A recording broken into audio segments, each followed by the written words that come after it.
বিসমিল্লাহির রহমানির রহিম। 1896 নং হাদিস সহিহুল বুখারীতে বর্ণিত, আবু হুরায়রা রাদিয়াল্লাহু বর্ণিত, আল্লাহর রাসূল সাল্লাল্লাহু আলাইহি ওয়াসাল্লাম বলেছেন, সিয়াম ডাল স্বরূপ, সুতরাং অশ্লীলতা করবে না এবং মূর্খের মতো কাজ করবে না। যদি কেউ তার সাথে ঝগড়া করতে চায়, তাকে গালি দেয়, তবে সে যেন 2 বার বলে, আমি সওম পালন করছি।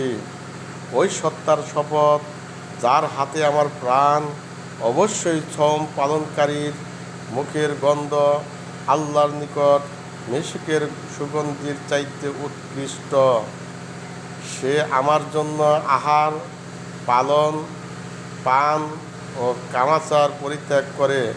সিয়াম আমারই জন্য, তাই এর পুরস্কার আমি নিজেই দান করব, আর প্রত্যেক নেক কাজের বিনিময় 10 গুণ। আলহামদুলিল্লাহ।